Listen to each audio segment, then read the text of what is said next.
Bonjour à toutes et à tous. Vous écoutez Jane et le Château Enchanté, épisode 2.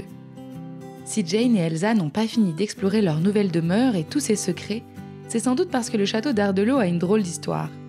Le manoir néogothique que vous pouvez visiter aujourd'hui a en effet été bâti sur les ruines d'une ancienne forteresse médiévale datant du XIIIe siècle. De cette période, il ne reste que des douves et une partie des enceintes. Car le château a été détruit et reconstruit plusieurs fois, tour à tour assiégé par les Français et les Anglais. Guillaume le Conquérant, Henri VIII, Marie de Médicis, tous et toutes en ont eu après le château. Pour découvrir toute l'histoire du château d'Ardelot et vous replonger dans les terribles batailles entre France et Angleterre, venez donc faire un tour au château ou rendez-vous sur www.château-ardelot.fr. Bonne écoute!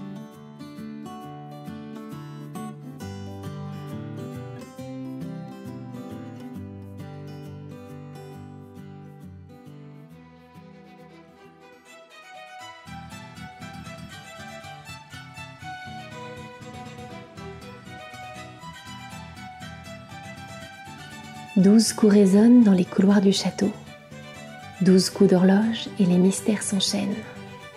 Dans le jardin, les roses endormies n'ont jamais semblé si belles. Mais quelque chose se réveille quand sonne la grande horloge.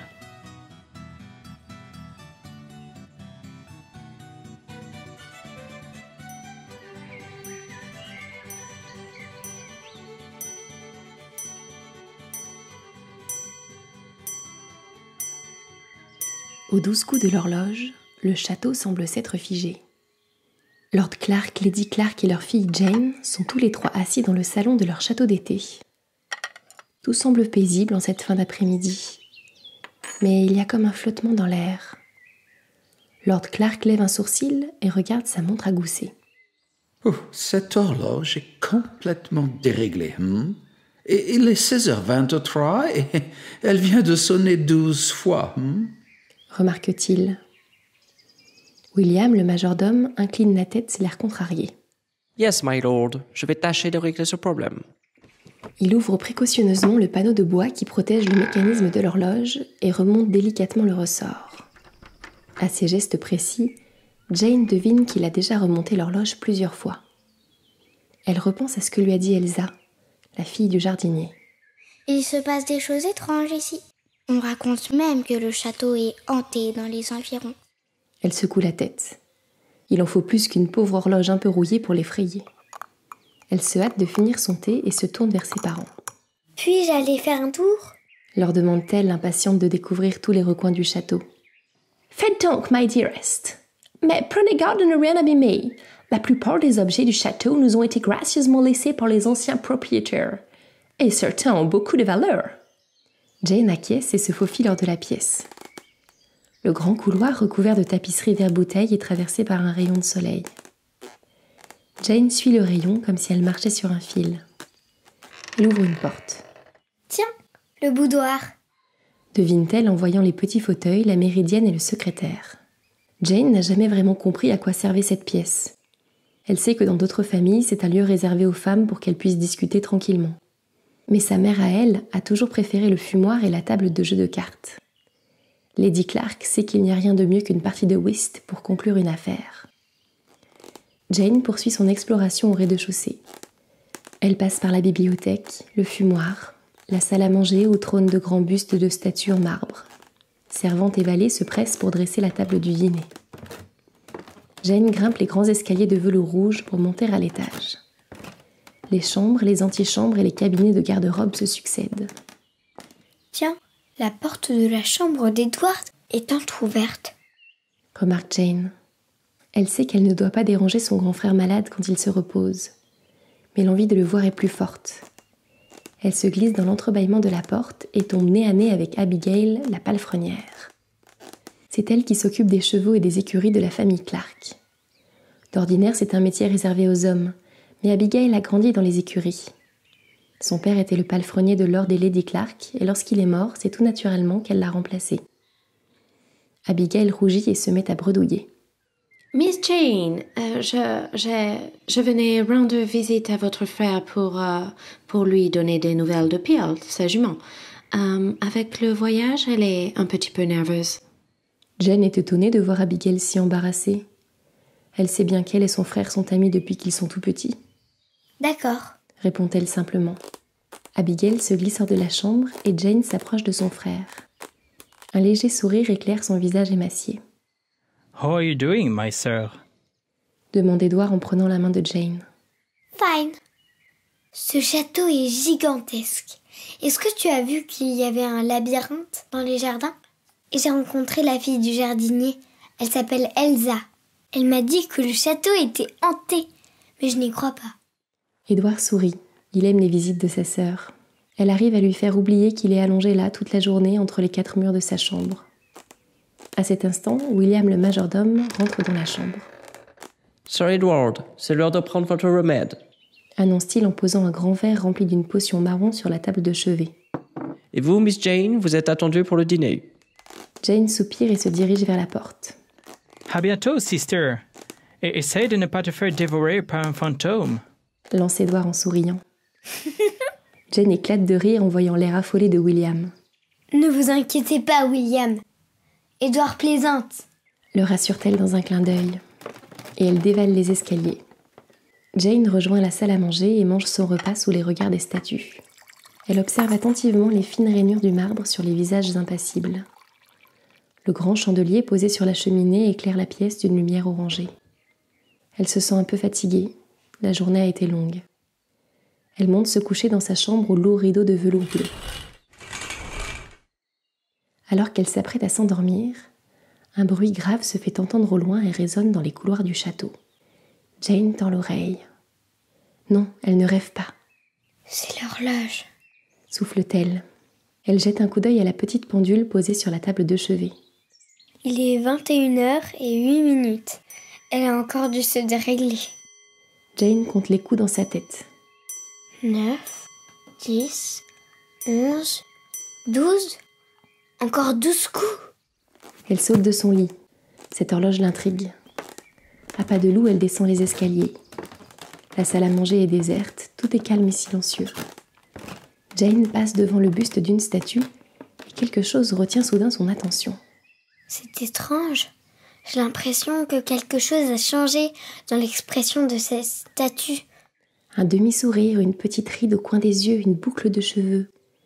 Ce n'est pas grand-chose et pourtant Jane est prise d'un doute. Le chandelier est éteint et les ombres du soir remplissent la pièce. C'est peut-être simplement la lumière qui n'est plus la même, se dit-elle. Elle remonte se coucher. En soufflant sa bougie, une pensée tourne dans sa tête. Et si Elsa avait raison? Le lendemain, un grand soleil éclabousse les jardins. Jane descend dans la salle à manger. Les statues n'ont pas bougé d'un pouce. Je devais être un petit peu fatiguée hier soir, pense Jane en avalant d'une traite son assiette de brouillé. Puis elle sort de la salle à manger. Elle a hâte de rejoindre Elsa pour que celle-ci lui fasse visiter les jardins comme prévu. Elle passe devant le grand bouquet de roses dans l'entrée et le parfum des fleurs lui chatouille le nez. Elle sort sur le perron. En attendant Elsa, elle déambule entre les massifs de fleurs. Elle suit des yeux le balai des abeilles qui viennent butiner les gigantesques hortensias et les agapantes bleues et blanches. « Salut Jane !» fait la voix d'Elsa. Jane se retourne et sourit à Elsa. Celle-ci lui rend son sourire. « Tu veux voir quelque chose de mignon ?» lui demande Elsa. Jane hoche la tête et Elsa se met à courir en direction de grands chênes de l'autre côté des massifs. Jane la suit mais sa robe la gêne. Elsa s'arrête pour l'attendre. « Tu devrais la remonter sur tes genoux comme moi » suggère-t-elle. Jane remonte le bas de sa robe et détache le ruban qui retient ses cheveux. Elle attache sa robe avec. L'air frais court sur ses genoux. Elle se sent beaucoup plus libre. Elsa fait signe à Jane de ne plus faire de bruit. Elle s'approche d'un grand chêne et Elsa pointe du doigt un creux dans le tronc. Jane plisse les yeux. Il lui semble voir quelque chose bouger à l'intérieur de l'arbre. C'est un nid d'écureuil. 4 petits sont nés hier. Jane aperçoit une minuscule queue rousse qui s'échappe du nid. Mais au même moment, une ombre noire saute sur une branche à quelques centimètres du nid. Onyx, laisse-les tranquilles. Le gros chat regarde Elsa et Jane et laisse échapper un feulement. Allez, file de là. Onyx saute de la branche et disparaît derrière un fourré l'air vexé. Nous aussi, on fera peut-être mieux de les laisser. Les deux filles se promènent entre les arbres. Elsa regarde avec attention chaque branche. Tu cherches quelque chose? Non, pas vraiment. Tu vas me prendre pour une folle, mais j'ai parfois l'impression que les arbres bougent, changent. Ils ne sont pas exactement pareils qu'hier. Jane écoute son amie avec attention. C'est drôle. J'ai eu la même impression avec les statues dans la salle à manger hier soir. Je te l'ai dit, il se passe des choses étranges dans ce château. Tu n'as jamais essayé d'élucider ces mystères? Si, bien sûr. Mais toute seule, je tourne en rond.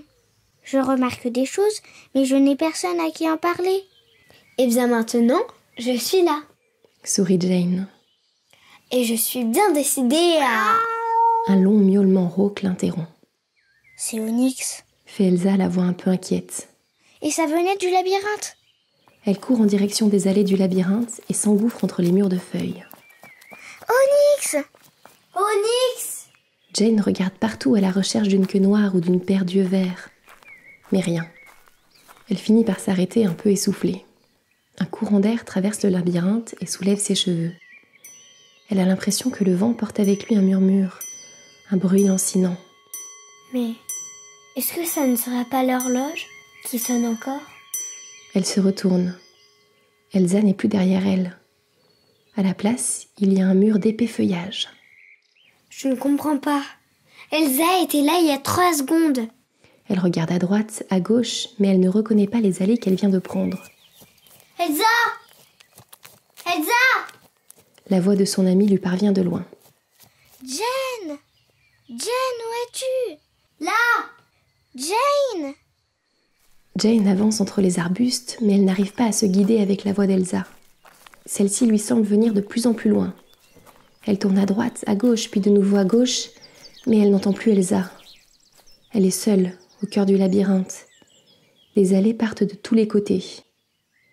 En face d'elle est posée une grosse pierre grise, polie par le temps. Bon, no stress, no panique. Je vais bien finir par retrouver la sortie. Se raisonne-t-elle en sentant une pointe d'angoisse dans son cœur. À cet instant, quelque chose frôle ses chevilles et la fait sursauter. Onyx, c'est toi, vilain cat. Le chat se lèche les babines et saute nonchalamment sur la pierre. Jane s'approche et fronce les sourcils. Quelque chose est gravé sur la pierre. 2 petits signes, presque effacés par les années.